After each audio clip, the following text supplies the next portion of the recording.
जो हनुमान जी का ध्यान करता है सदा उसका मंगल ही होता है, कभी अमंगल नहीं होता। मंगल मूर्ति रूप, हनुमान जी का रूप ही मंगल मूर्ति है, मंगलमय स्वरूप है, मंगल करने वाला स्वरूप है। इसलिए आप अपना मंगल चाहते हैं तो हनुमान जी की शरण में रहना चाहिए। हनुमान जी को लड्डुओं का भोग लगाकर कहा जाता है, जैसे आज कौन सा दिन है, आज मंगलवार है, आज के दिन एक काम जरूर करना चाहिए। आसपास कोई हनुमान जी का मंदिर हो तो बेसन के लड्डुओं का हनुमान जी को भोग लगाकर, और वह लड्डू वहां पर जो कुत्ता है, आसपास कोई गली में कुत्ता मिल जाए तो वो लड्डू भगवान हनुमान जी को भोग लगाकर, सभी भक्तों में प्रसाद तो बांटना ही चाहिए पर कुत्ते को लड्डू जरूर खवाना चाहिए। कहते हैं इससे हमारे जीवन में जो शनि का प्रभाव होता है वह शनि का दोष नष्ट होता है, और जीवन में जितने अमंगल होते हैं सारे अमंगल कट जाते हैं और वो मंगलमय बदल जाते हैं, मंगलमय हो जाते हैं। तो हनुमान जी की आराधना सब पर कृपा करने की है। पवन तनय संकट हरण मंगल मूर्ति रूप, राम लखन सीता सहित हृदय बसहु सुरभू। हनुमान जी, हे हनुमान जी, आपके हृदय में सीता राम लक्ष्मण विराजे हैं, तो आप सीताराम को लेकर के, सीताराम लक्ष्मण को लेकर के, हे हनुमान जी आप मेरे हृदय में विराजमान हो जाइए। आप विराजेंगे तो राम अपने आप विराज जाएंगे, सीता लक्ष्मण अपने आप विराज जाएंगे। तो हनुमान जी को अपने हृदय में रखो। जब हृदय में हनुमान जी होते हैं तो फिर आपको डरने की जरूरत नहीं होती। हनुमान जी कौन, आज मैं आपको पूरा हनुमान चालीसा का परिचय देता हूं। श्री गुरु चरण सरोज रज, श्री गुरु मतलब गुरु के चरणों की रज, निज मन मुकुर सुधारी। मुकुर मतलब दर्पण, हमारे मन के दर्पण को, यदि मन को सुधारना है, मन को ठीक करना है तो कौन ठीक करेगा, गुरु के चरणों की रज। गुरु के द्वारा ही मन शुद्ध हो सकता है। मन की शुद्धि कहाँ, सत्संग से। सत्संग कौन कराएगा, गुरु। तो श्री गुरु चरण सरोज रज, निज मन मुकुर सुधारी। वर्णौ रघुवर विमल जसो, जो रघुनाथ जी का विमल यश है उसका वर्णन कब करेंगे, जब गुरु की कृपा होगी। और जो रघुनाथ जी का यश जो दायक फल चारे, बोलो मेरे साथ, श्री गुरु चरण सरोज रज, निज मन वर्णौ रघुवर विमल जसु, जो दायक। अब इस लाइन पर रुको, जो दायक फल चार, ये चार फल कौन से हैं, जो दायक फल चार। श्री गुरु चरण सरोज रज, निज मन मुकुर सुधारी। वर्णौ रघुवर विमल जसु, जो दायक फल, ये चार फल कौन से, ये पहला दोहा है हनुमान चालीसा का। रघुनाथ जी का यश क्या करता है, चार फलों को देता है। ये चार फल कौन है, जो दायक फल चार। ये चार फल कौन से हैं, धर्म अर्थ काम मोक्ष। जो भगवान की कथा सुनता है उसका मन धर्म में लगता है, उसके जीवन में अर्थ आता है मतलब पैसा, उसकी कामनाएं पूरी होती हैं और वह मोक्ष का अधिकारी हो जाता है भगवान के यश को सुनने मात्र से। इसलिए भगवान की कथाएं सुनना चाहिए। भगवान की कथाओं को सुनने से क्या होता है, धन की वृद्धि होती, अर्थ की वृद्धि, धर्म की वृद्धि। पहला तो धर्म बढ़ेगा, जिसका धर्म ज्यादा है उसी का अर्थ ज्यादा है, और जब अर्थ अधिक होगा तो आपकी कामनाएं हो जाएंगी पूरी। भाई आप लोग पैसा कमा रहे हैं, काय के लिए कमा रहे हैं, कामनाओं की पूर्ति के लिए। और सोचो कि कामनाओं की आपकी यदि पूर्ति हो गई तो फिर आपका मन पैसे से हट जाएगा कि नहीं। भाई पैसे में तो तब तक मन है जब तक कामनाएं पूरी नहीं हो रही हैं। आपकी सारी कामनाएं पूरी हो जाएं, उदाहरण माना कि, तो फिर आपका मन पैसे से हट जाएगा। जब कामनाएं पूरी होंगी तो मन कहाँ जाएगा, फिर मोक्ष की ओर। अभी तक आप लोगों का मन मोक्ष की तरफ जा नहीं रहा है, क्योंकि आपका मन अर्थ में उलझा है, क्योंकि कामनाएं पूरी हो नहीं रही हैं। आपको लग रहा है कि बिना पैसों के काम होगा नहीं, और बात सही भी है। तो सारी जिंदगी देखो, पैसा कमाना सही है, पर सारी जिंदगी यार पैसे के पीछे भागना सही नहीं है। चार है ना, चारों की तरफ भागना है अपने को। पहले किसकी तरफ भागना है? पहले नंबर पे क्या है? जो दायक फल चार। ये चार फलों में पहला फल कौन है? जोर से। पहला धर्म। धर्म की तरफ चलो, धर्म के रास्ते पर रहो। जब धर्म के रास्ते पर रहोगे तो धर्म के हिसाब से अर्थ कमाओ। अधर्म के रास्ते से धर्म धन नहीं, धर्म के रास्ते से धन, फिर धन से कामनाएं पूरी करो, और कामनाएं पूरी करके मन मोक्ष में मतलब भगवान में लगा लो। यही जीवन की सार्थकता। बहुत सिंपल है जीवन। आप लोगों ने उलझा लिया है इतना ज्यादा कि पूछो मत। होश संभालने से लेकर मरते तक आदमी केवल पैसे पैसे के पीछे भाग रहा है। सही है? पैसे के पीछे कब तक भागना चाहिए? पैसे के पीछे भागना चाहिए, पर कब तक? जब तक तुम्हारे बाल काले हैं। जब तक बाल काले हैं तो पैसे के पीछे भागो, और बाल सफेद होने लग गए तो वैसे ही जैसे धीरे धीरे बाल सफेद हो रहे हैं, ऐसे धीरे धीरे मन को भी अब स्वच्छ कर लो, साफ कर लो। मन को भी अब भगवान में लगाओ। अब ये उम्र तुम्हारी पैसे के पीछे भागने की नहीं रही, अब भगवान के पीछे भागो, क्योंकि आपका अस्ताचल सामने है। अब आप उदय नहीं हो रहे हैं, आप अस्त हो रहे हैं। बाल सफेद हो गए मतलब आपका क्या हो रहा है? सूर्यास्त। बोलो हाँ कि ना? बच्चा है उसका सूर्योदय है, जवान है तो सूर्य उसका मध्याह्न है, और बुढ़ापा आ गया मतलब क्या हो रहा है? सूर्यास्त। अब ये आपका अस्त हो रहा है जीवन। अब हमारी जिंदगी खत्म होने को आई है, हमारे दिन अब पूरे होने को आए हैं। अब हमारा टाइम पूरा, अब टाटा बाय बाय करने का टाइम है। तो यमदूत आए, उसके पहले चित्त को भगवान में लगाओ, संसार का जंजाल छोड़ो। यही देखो, ये एक दोहे का अर्थ है। श्री गुरु चरण सरोज रज निज मन। पढ़ते सब याद सबको है, अर्थ नहीं आता। श्री गुरु चरण सरोज रज निज मन मुकुर सुधारी। ए भैया सुधारो, निज मन मुकुर सुधारो। कब सुधार? आप चिल्ला रहे हो निज मन मुकुर सुधार, निज मन मुकुर सुधार। सुधार कोई नहीं रहा है। निज मन मुकुर सुधार, निज मन अरे निज मन मुकुर सुधार का अर्थ बताओ क्या है? निज मतलब स्वयं के, मन मतलब मन, मुकुर मतलब दर्पण। जो मन रूपी दर्पण है, हमारा चित्त मन है, इस मन को सुधारो। हे भैया सुधारो। कब सुधारोगे? चिल्ला सब रहे। निज मन मुकुर सुधार, श्री गुरु चरण सरोज रज निज मन मुकुर सुधार। सुधार कोई नहीं रहा। तुलसीदास जी ने सुंदरकांड इसलिए नहीं लिखा, हनुमान चालीसा इसलिए नहीं लिखा कि केवल आप पाठ करो। भाई पाठ करो, पर उस अर्थ को भी तो फॉलो करो। हनुमान चालीसा जो कह रहा है उसको फॉलो करना ना सही है। आपको हनुमान चालीसा पूरा आता है, लेकिन आने से क्या होता है? क्या आप उस रास्ते पर चले? फिर तो चार फल कब मिलेगा? जब भगवान की कथाएं सुनोगे, भगवान में चित्त लगाओगे। और सुनो, बुद्धिहीन तनु जान के। हे हनुमान जी, हम कौन है? बुद्धिहीन। हम कौन है? बुद्धिहीन तनु जान के। ये शरीर, तन मतलब शरीर। ये हमारा शरीर कैसा है? हम कैसे हैं? हम कैसे हैं? जोर से। बुद्धिहीन है मतलब हम मूर्ख हैं। अच्छा एक बात बताओ, आपको यदि हम मूर्ख कह दें तो आप बुराई मान जाओगे? अरे महाराज जी हमें मूर्ख कह रहे हो। अच्छा ये बताओ, आप विद्वान हैं कि मूर्ख हैं? उत्तर दो। क्यों टोपी वाले भैया, आप होशियार हैं, विद्वान हैं कि मूर्ख हैं? हैं? मूर्ख।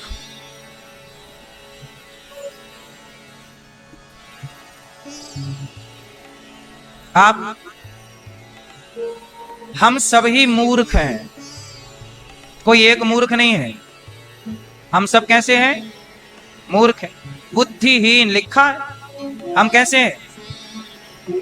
सोचिए, सच्चाई यही है कि हम मूर्ख हैं, लेकिन दुनिया के आगे हम बनते कैसे हैं?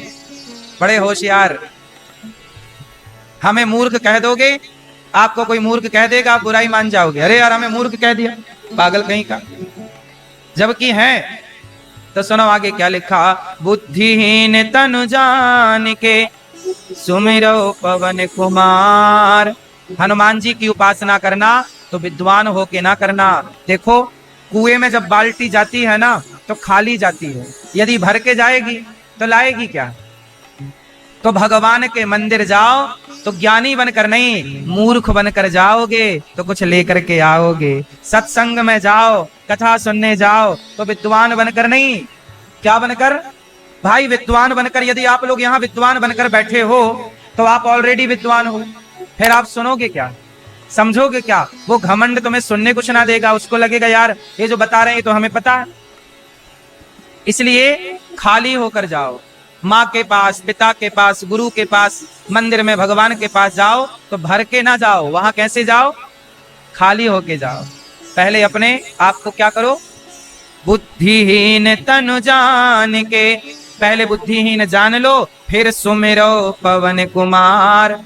विद्वान होके ना सुमरना। हनुमान जी की आराधना कैसे करना, हे हनुमान जी हम मूर्ख हैं, बड़े अज्ञानी हैं, हम पर ऐसी कृपा करो हनुमान जी कि जैसे आपके हृदय में सीताराम बसते हैं, हमारा मन भी आपकी तरह प्रभु के चरणों में लग जाए। हे हनुमान जी ऐसी कृपा करो। बुद्धिहीन तनु जान के सुमिरो पवन कुमार।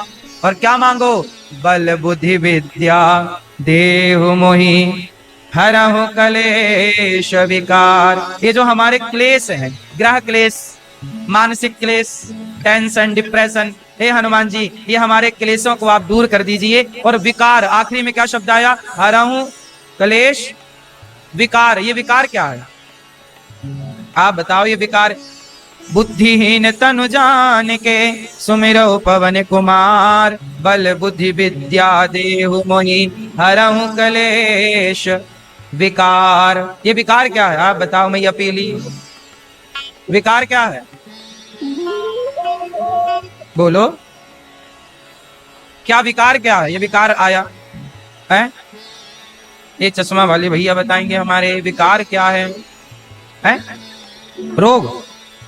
रोग तो इसमें आ गया ना, क्लेश, शारीरिक क्लेश में रोग आ गए, मानसिक क्लेश में ये टेंशन डिप्रेशन आ गए। ये विकार क्या है,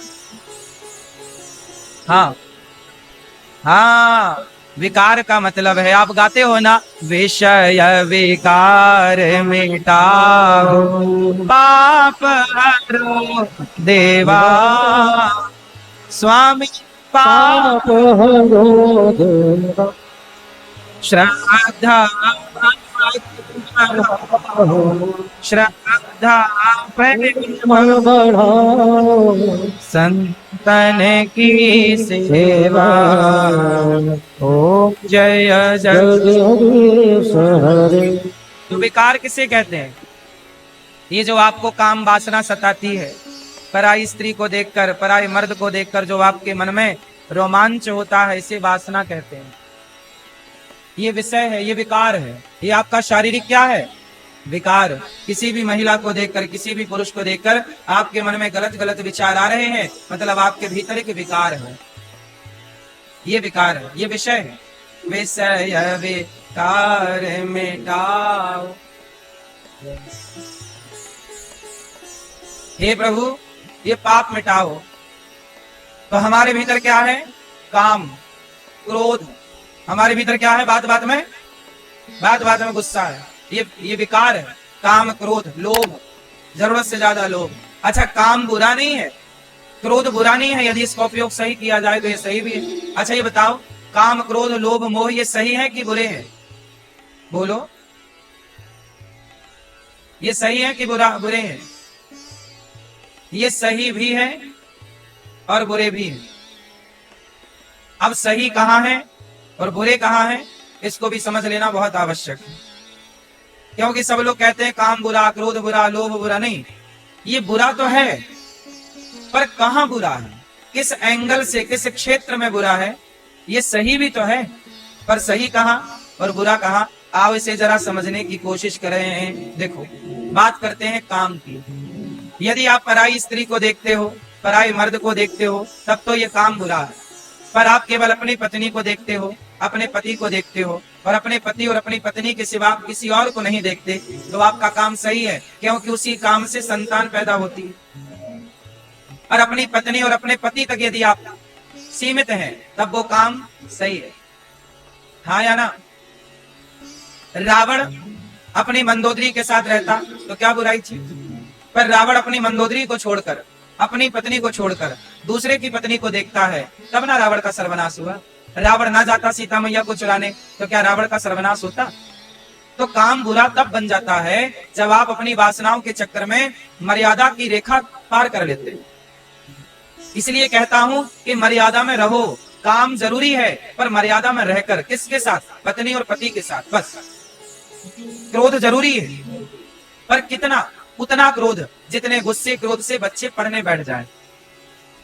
क्रोध करना चाहिए, पर उतना जितने क्रोध से बच्चे पढ़ने बैठ जाएं, जितने क्रोध से व्यवस्थाएं बन जाएं, उतना क्रोध सही भी है, क्योंकि क्रोध व्यवस्था बनाने में सहयोगी है। कोई काम नहीं कर रहा, डांटो, क्यों नहीं काम नहीं कर रहे, एक मारूंगा थप्पड़ तो वो काम करने लग जाएगा। तो क्रोध क्या करता है? व्यवस्था बनाता भी है, और कई बार क्रोध जरूरत से ज्यादा कर लेने पर व्यवस्था बिगाड़ देता है। तो जो मर्यादा के भीतर है वो हर चीज सही है। काम भी सही है यदि मर्यादा के अंदर है, क्रोध भी सही है यदि मर्यादा के दायरे में है। तो बात सही है कि गलत है? काम, क्रोध, लोभ भी सही है। लोभ कितना करें? अरे जितने में दाल रोटी आ जाए, रोटी कपड़ा मकान, इतना लोभ कर लो कि भाई आपका मकान बन जाए, रोटी भरपेट आए, कपड़ा आए, बच्चे पढ़ लिख जाए, रोटी कपड़ा मकान शिक्षा, ये हमारी जरूरतें पूरी हो जाए, बस इतना लोभ बहुत है। बाकी लोभ भगवान की प्राप्ति का करो, वृंदावन जाने का लोभ करो, भगवान का नाम जपने का लोभ करो, कथाएं सुनने का लोभ करो। अब लोभ आप लोग किसका करते हैं? पैसे आए, पैसे आए, पैसे आए, पैसे भरे तिजोरी में। क्या कर रहे हैं पैसे? तुम्हारे पैसे से बच्चे शराब पीने लगे, तुम्हारे पैसे से बच्चे बिगड़ गए, वो क्लबों में जाके पराई लड़कियों के संग नाचने लग गए। ये पैसा बनाता कम है, बिगाड़ता ज्यादा है। तो लोभ जरूरी है, पर उतना जितने की जरूरत है, उतना पैसा कमा लो जितने की जरूरतें हैं, बाकी समय भगवान के चिंतन में लगाओ। पैसा जिनके पास बहुत है उनको भी सुख कहाँ है साहब, वो भी परेशान है। पैसा ही एक ऐसी चीज है जिसको ना पाने वाला भी रो रहा है और पाने वाला भी रो रहा है, हंस कोई नहीं रहा है। बात सही है कि गलत? एक पैसा ही ऐसा है कि ना मिले तो पछताए और मिले तो परेशान। चलो भैया, पैसे से खुशी मिलती तो सारे पैसे वाले फिर 100 साल जीते, फिर काहे 60 साल में मर रहे हैं पैसे वाले, फिर काहे अटैक आ रहा साइलेंट, तय हो गए सीधे सोते सोते। भाई पैसा था आपके पास तो आपको 100 साल जीना चाहिए था, आपको बहुत सुखी रहना चाहिए था, पर आप भी तो तनाव में रहते हैं, टेंशन रहती है, करवट बदलते रहते हैं, आपको नींद नहीं आती। पैसे थे तो सारा सुख मिलना था ना। फिर इससे मतलब, इसका मतलब है कि पैसा सुख नहीं देता साहब, पैसा जरूरतें पूरी करता है। बोलो हाँ, पैसे क्या दे सकता? कपड़े दिला सकता है, अच्छा घर दिला सकता है। पैसे क्या दिला सकता है? अच्छी गाड़ी दिला सकता है। अच्छा ये बताओ, पैसा अच्छी पत्नी दिला सकता है? बोलो, पैसा अच्छी माँ दिला सकता है? पैसा अच्छा बाप दिला सकता है? पैसा अच्छा बेटा दिला सकता है? हाँ, हर चीज पैसा नहीं दिलाता पागल, कुछ चीजें किस्मत दिलाती है, कुछ चीजें ईश्वर के हाथ में। बहुत पैसा है। अब सोचो, बिल गेट्स के पास पैसे की क्या कमी है? बिल गेट्स के पास इतना पैसा है कि उसका 2-4 लाख रुपया गिर जाए ना जेब से तो वो उठाता नहीं है, गिर गया तो गिर गया, आगे बढ़ जाता। बोले जितना समय मैं उठाने में खत्म करूंगा, जितना समय पैसा उठाने में लगाऊंगा, इतने समय में से ज्यादा पैसा कमा लूंगा। ये बिल गेट्स इतना पैसा है कि उसके $1-2 लाख गिर जाए तो उठाता नहीं है। इतना बड़ा आदमी है, पाकिस्तान को खरीद सकता है एक दिन के अंदर, कई देश खरीद सकता। बिल गेट्स इतना पैसे वाला है, लेकिन उसकी पत्नी 27 साल बाद उसे तलाक देके चली गई। बिल गेट्स की पत्नी अभी आई थी कुंभ नहाने, बिल गेट्स की पत्नी कुंभ नहाने आई। सोचो, आए भैया, पैसे से ही सब कुछ होता तो फिर पत्नी काहे चलेगी छोड़ के? इसका मतलब ये हुआ कि पैसे रिश्तों को मजबूत नहीं कर सकता,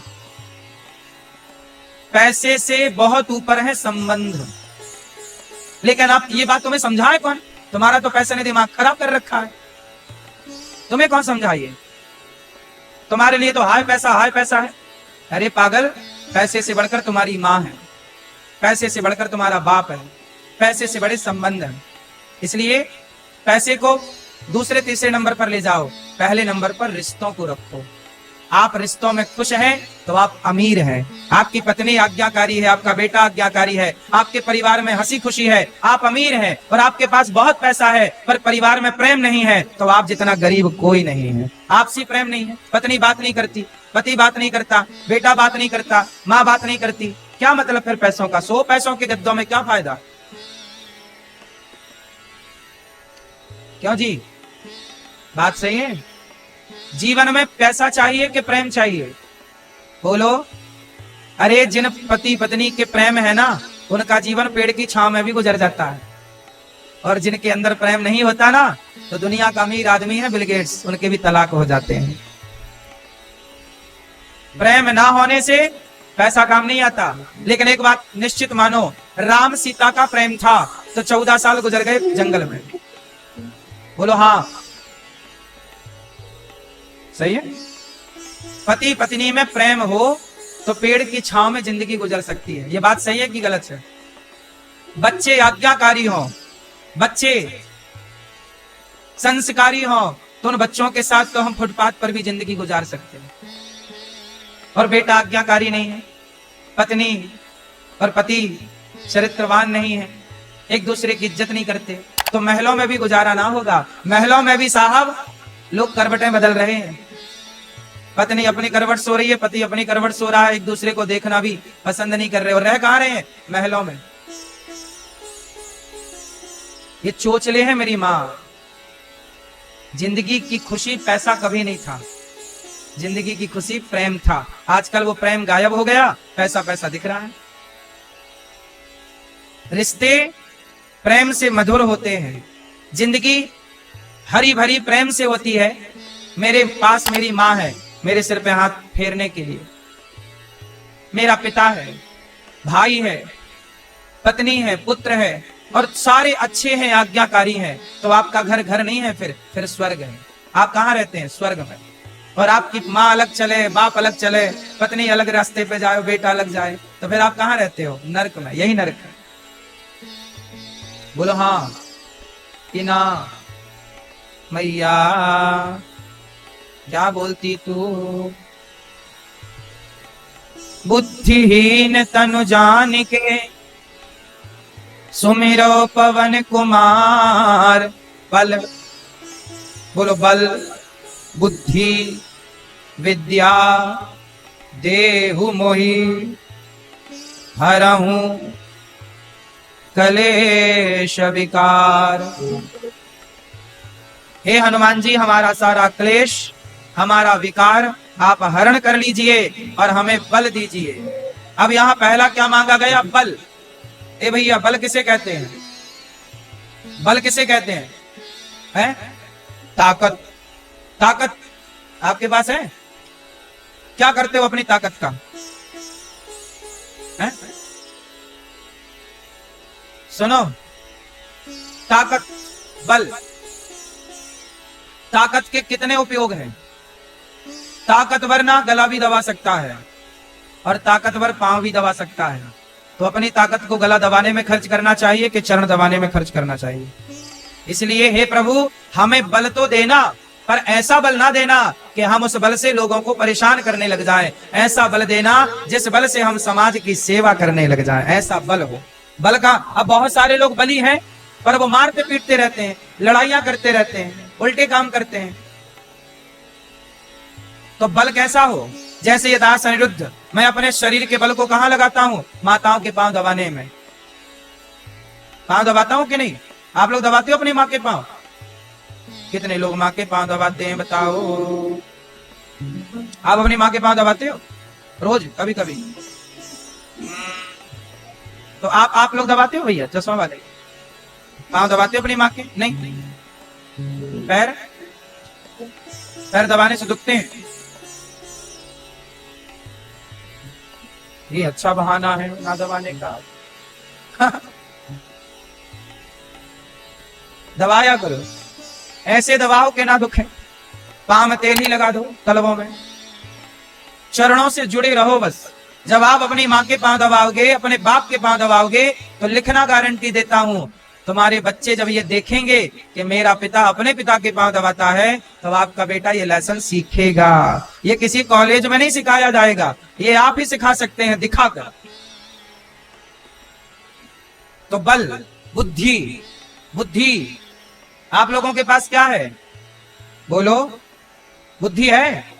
चलो, बुद्धि का उपयोग कहां करना चाहिए? देखो, एक बुद्धिमान है जो गुटखा बनाता है, गुटखा बनाता है, गुटखे की फैक्ट्री लगाता है, बुद्धिमान है तब ना गुटखे की फैक्ट्री चला रहा है, और उससे लाखों लोगों को कैंसर हो रहा है। एक बुद्धिमान वो है जो गुटखे की फैक्ट्री लगा करके लाखों को कैंसर दे रहा है, और एक बुद्धिमान वो है जो पोलियो की दवाई बना करके सबको पोलियो से मुक्त कर रहा है। दोनों बुद्धिमान है। एक ने अपनी बुद्धि समाज को बिगाड़ने में खर्च की, तो एक ने अपनी बुद्धि समाज को सुधारने में खर्च की। भगवान आपको बुद्धि दें तो समाज की सेवा में लगाइएगा। ऐसी बुद्धि ना हो जो आप अपनी बुद्धि से तिगड़म करने लग जाएं, गलत करने लग जाएं। आजकल आपके मोबाइल पे फोन आता है, आप अपना ओटीपी दे दीजिए, वो आपके हम बैंक से बोल रहे हैं, जैसे ही आपने ओटीपी दिया आपका अकाउंट खाली कर लिया गया। अब बताओ, जो आपके ओटीपी से आपका अकाउंट खाली कर ले और पुलिस भी उस तक नहीं पहुंच पाती, अब बताइए वो बुद्धिमान है कि मूर्ख है?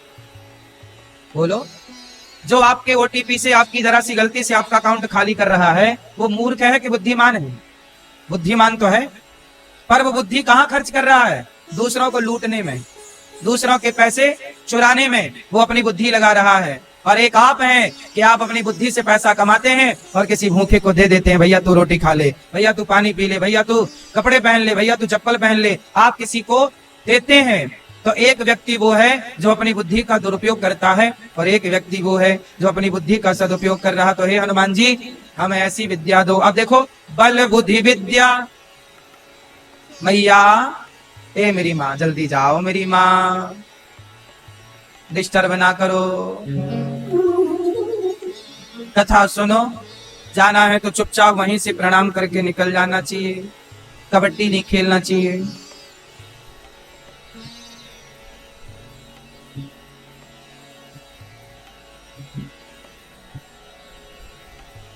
आप भी जा रहे हो? बुराई मान गए क्या? जाओ, टाटा।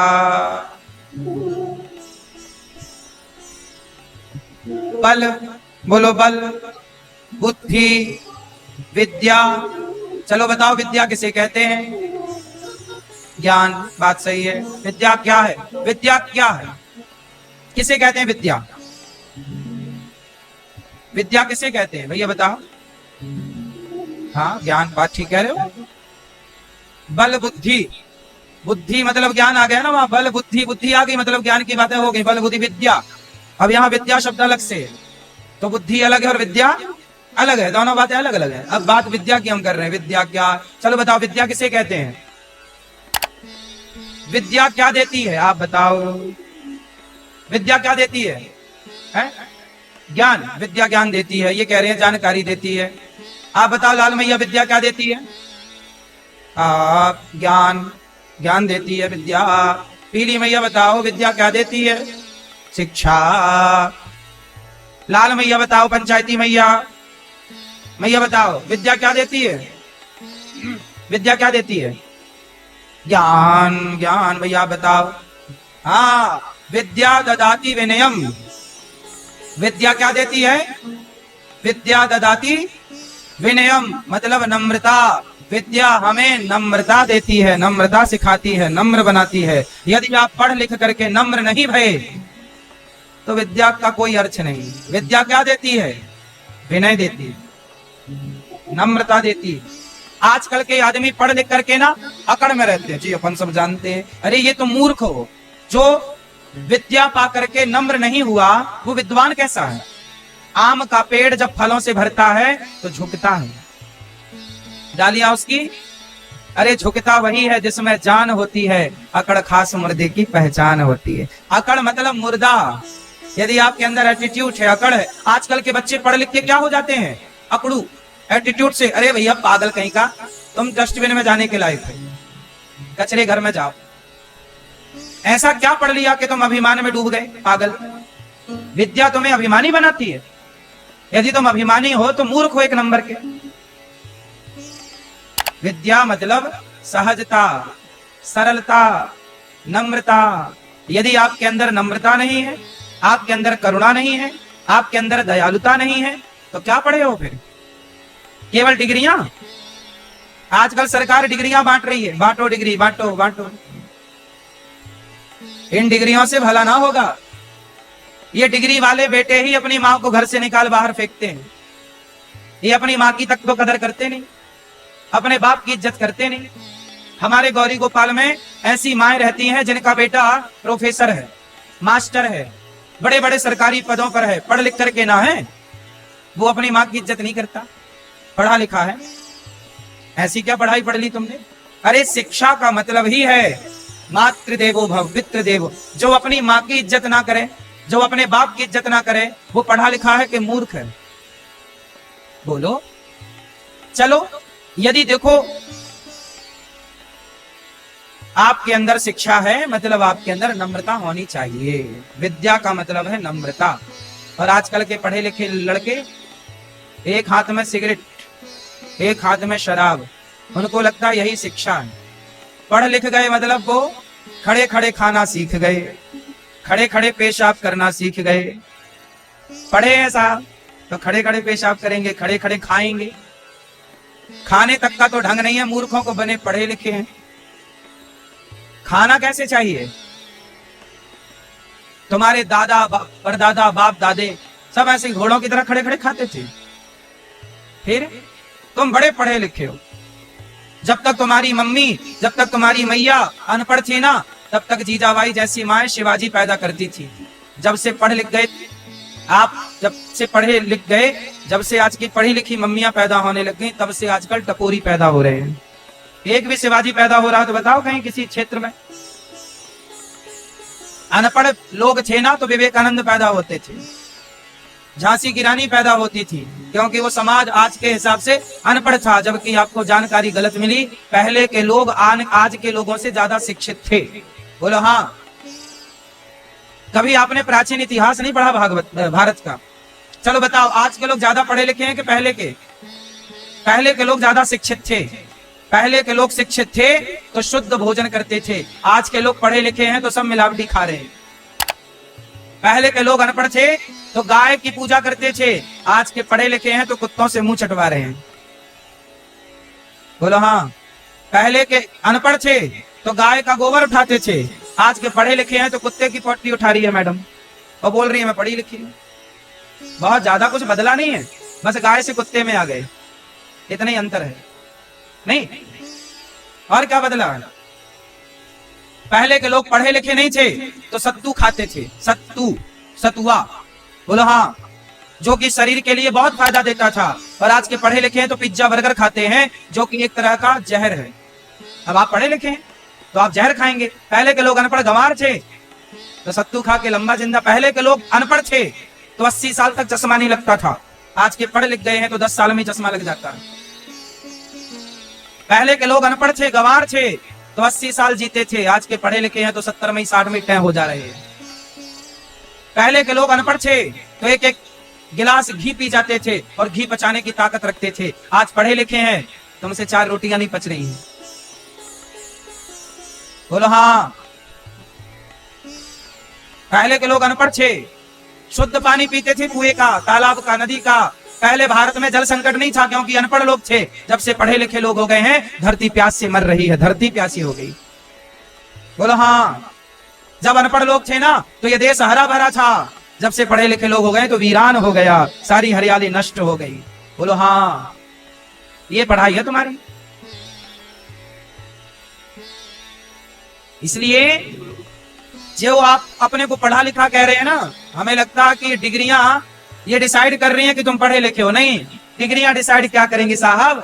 आप पढ़े लिखे हैं ये डिग्री नहीं बताएगी, ये आपका व्यवहार और आपका स्वभाव बताएगा कि आप कितने पढ़े लिखे। आजकल स्वभाव से मतलब नहीं है, आजकल व्यवहार से मतलब नहीं, आजकल किससे मतलब है? डिग्री से। डिग्रियां, सरकार डिग्रियां बांट रही है और डिग्रियां पा के भी, ले लेके डिग्रियां भी 20,000 की नौकरी मांग रहे हैं। भैया हमें डिग्री दे लो, 20,000 की नौकरी दे दो। ये लड़कों का, आप लोग कितने साल पढ़ते हो? 15-20 साल निकल जाते हैं पढ़ते पढ़ते। और इतना पढ़ने के बाद कितने की नौकरी मिलती है? 20,000 रुपया की। उसके लिए भी लाइन लगाना पड़ता है। इसलिए शिक्षा का मतलब ये था ही नहीं जिसे आज शिक्षा कह रहे हो, जिसे आप लोग आज शिक्षा समझ रहे हो, एक्चुअली ये शिक्षा है ही नहीं।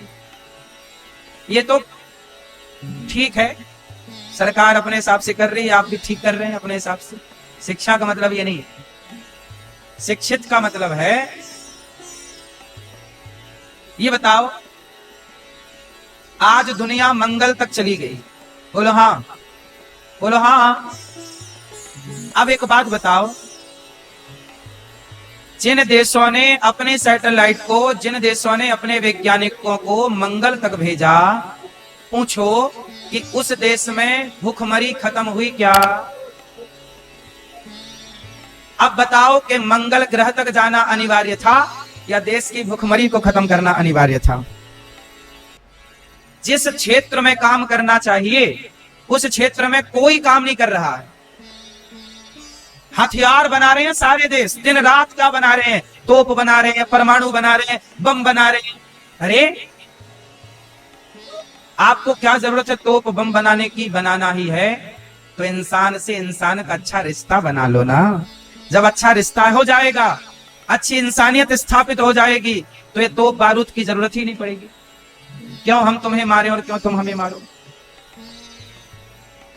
बोलो हाँ। आज देश में भूखमरी है, लोग भूखे सोते हैं, नंगे रहते हैं बच्चे, कपड़े नहीं है, लेकिन जाना कहां है? मंगल जाना, मंगल।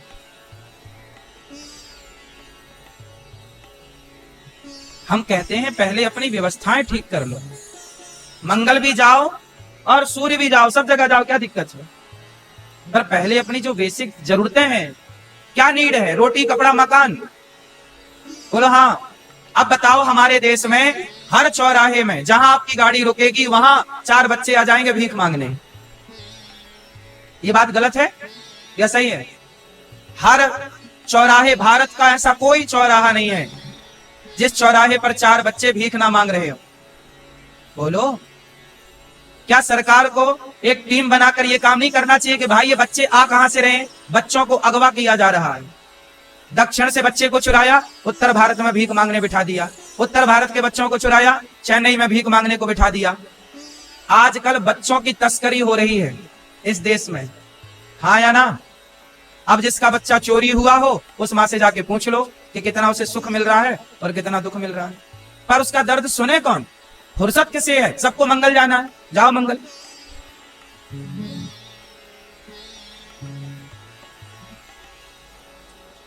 बच्चों की चोरी होना, तस्करी होना, बच्चों से भीख मंगवाना, क्या ये सब सरकार को पता नहीं है?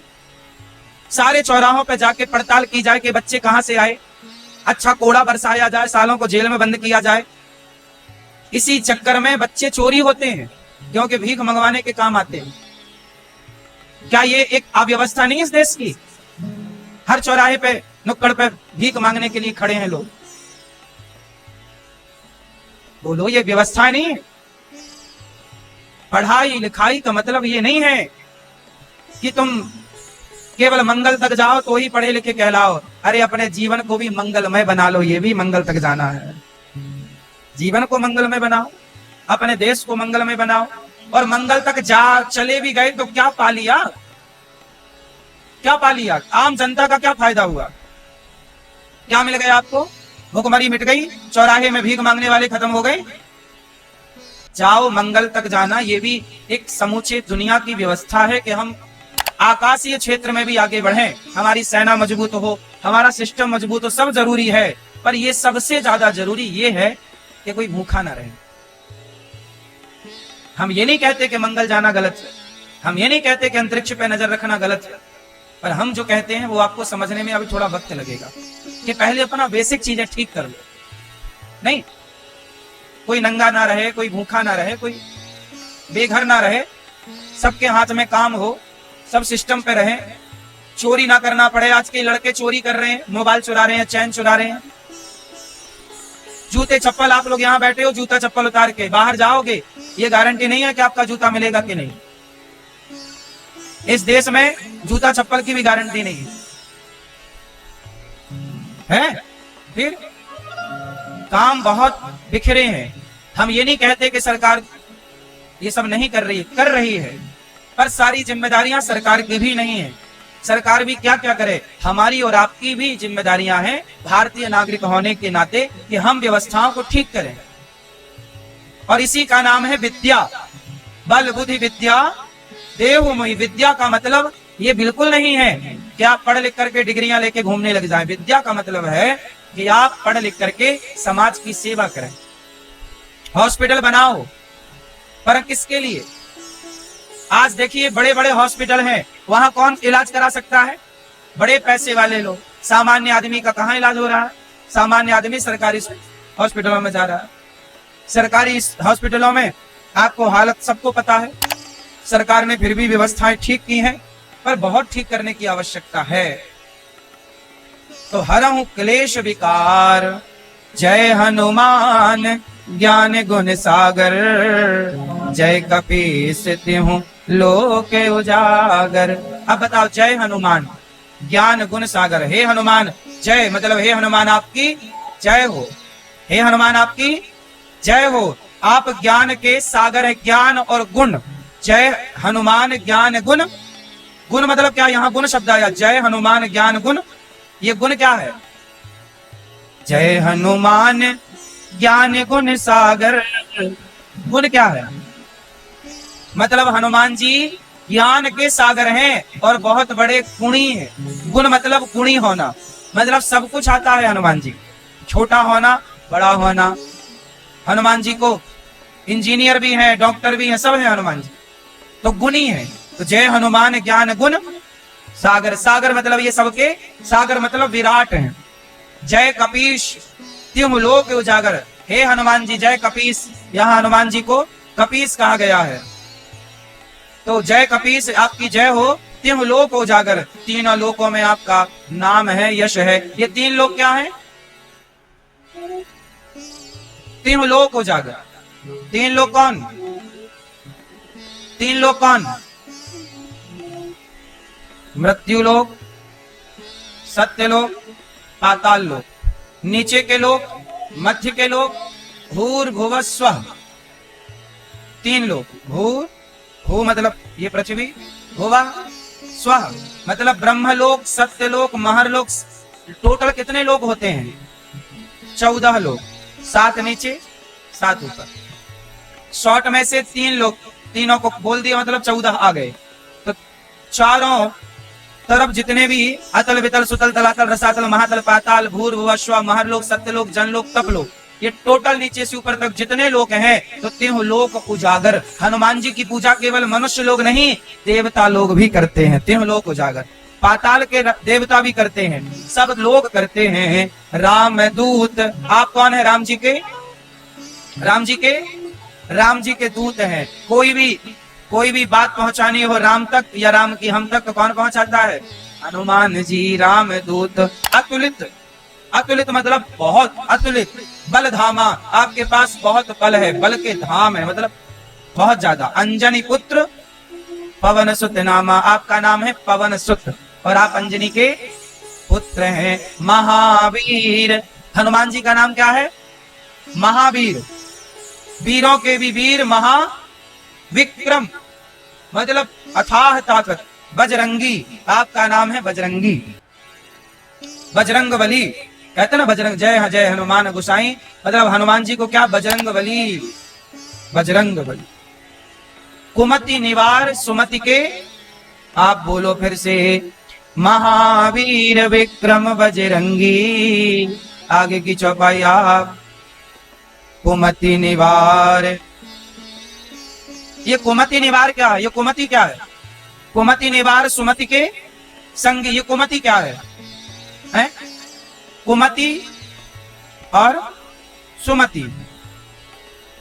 सुमति कुमति सबके उर रही, नाथ पुराण निगम अस कहीं। जहां सुमति तहाँ संपत्ति नाना, जहां कुमति तहाँ विपत्ति निदाना।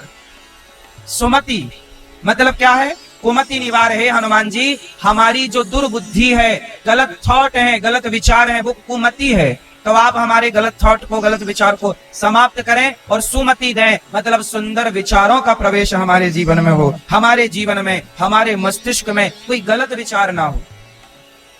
क्या ना हो? बोलो। गलत विचार ना हो। कुमति निवार सुमति के। आप किसके संगी हैं? अच्छे विचारों के। आपके अंदर गलत विचार है, शराब पीने का, मांस खाने का, किसी को मारने पीटने का, चोरी करने का, झूठ कर बोलने का, इस विचार के साथ हनुमान जी नहीं होते। हनुमान जी किस विचार के साथ होते हैं? कुमति निवार सुमति के अच्छे विचारों के संगी हनुमान जी हैं। हनुमान जी से दोस्ती करना है तो आपको अच्छे विचारों को ऐड करना पड़ेगा, हर गलत विचार को। कंचन वरण, हनुमान जी कैसे हैं? सोने की तरह। बंदर के बाल कैसे होते हैं? सुंदर, है ना? और हनुमान जी तो बिल्कुल सोने की तरह। कंचन वरण, कंचन मतलब सोने की तरह, वर्ण आपका स्वरूप कैसा है? सुंदर, सुनहरा। विराज सुवेशा कानन कुंडल, हाथ कानों में क्या है हनुमान जी के? कुंडल। कुंचित केसा, हनुमान जी के केस बड़े सुंदर हैं। कुंचित केस मतलब घुंघराले से केस, सुंदर से केस, छोटे छोटे बाल हनुमान जी के और सुंदर से बाल। हाथ वज्र, और हाथ में क्या है हनुमान जी के? और ध्वजा विराजे। हनुमान जी के एक हाथ में वज्र, दूसरे हाथ में ध्वजा। ध्वजा मतलब झंडा, झंडा ऊंचा, विजयी विश्व। अच्छा एक बात बताओ, आप लोग नया घर बनवाते हो ना, तो जूता लटका देते हो, नजर ना लग जाए घर को। नया घर बना है वो का लटका है? आप में से बहुत लोगों के घर में जूता लटका होगा। कोई टायर लटका देता है, टायर। जबकि क्या होना चाहिए? भैया आपके घर में क्या लटका? जूता के टायर?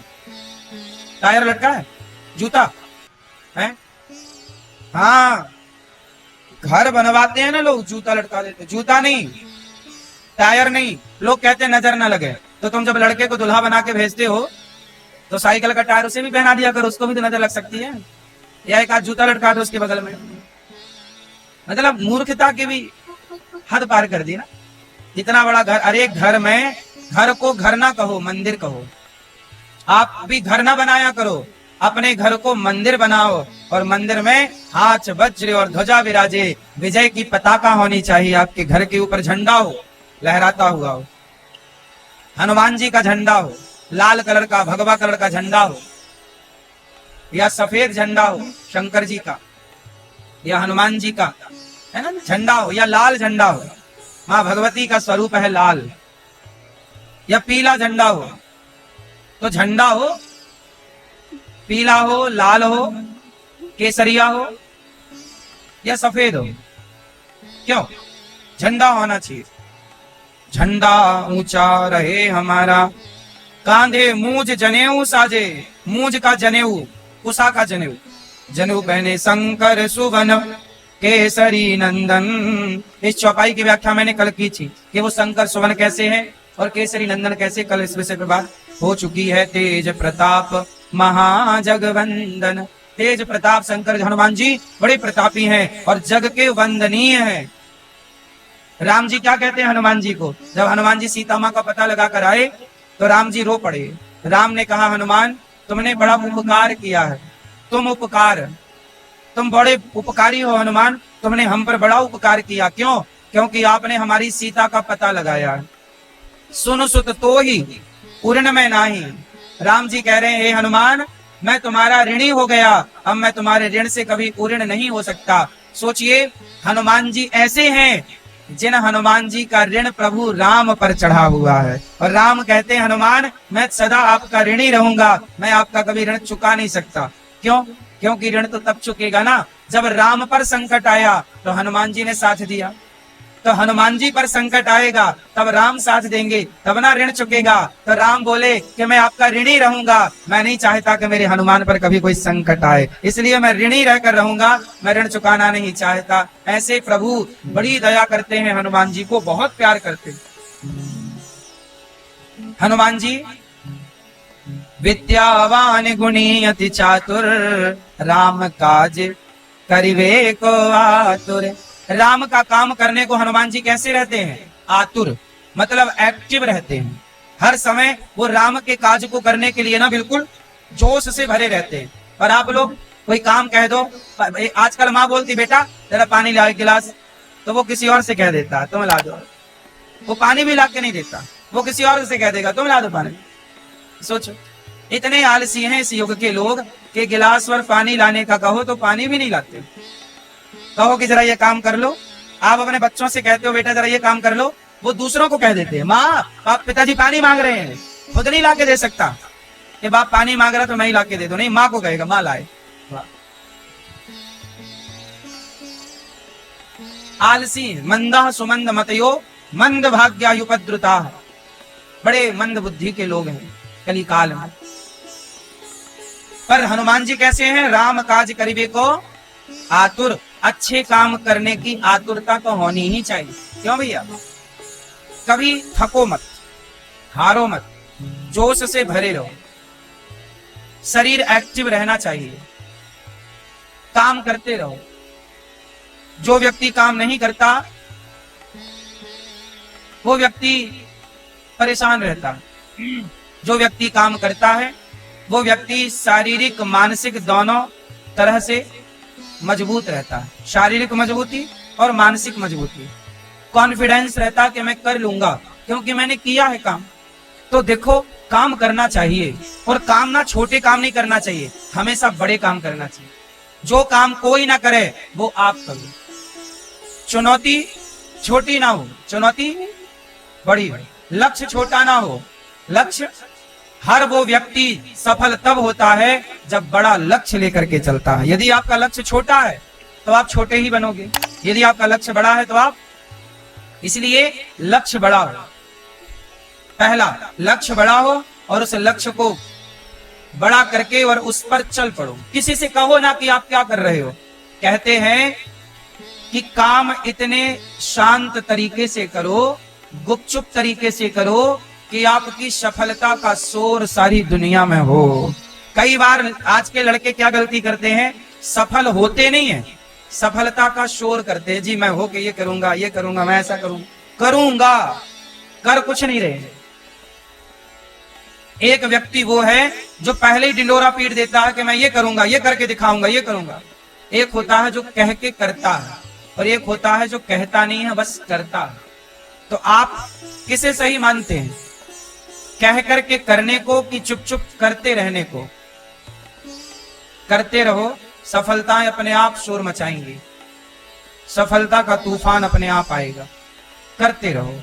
अब आप बातें बस करो, करो कुछ ना। आज यही युवाओं के साथ बातें बड़ी बड़ी करते हैं लड़के, मैं ये करूंगा, मैं वो करूंगा, घर बनाऊंगा, बड़ा बिजनेस करूंगा। अच्छा है, करना चाहिए, पर केवल बातें ही करने से ना होगा। बात सही है कि गलत है? राम लखन सीता मन बसिया। हनुमान जी किसको मन में बसाते हैं? सूक्ष्म रूप धरि सियहि दिखावा, विकट रूप धरि लंक जरावा। चलो बताओ, सूक्ष्म रूप धरि सियहि दिखावा और विकट रूप धरि, फिर से बोलो चौपाई, सूक्ष्म विकट रूप धरि। क्या मतलब हुआ इस चौपाई का? हनुमान जी पहले क्या बने? सूक्ष्म रूप मतलब छोटा रूप, और विकट रूप मतलब बड़ा रूप। हनुमान जी छोटे भी बन जाते हैं। और क्या मतलब, आप लोगों ने क्या सीखा? ये चौपाई का अर्थ क्या कह रही है भैया? छोटे बन गए हनुमान जी और बड़े बन गए, क्या मैसेज है? हैं?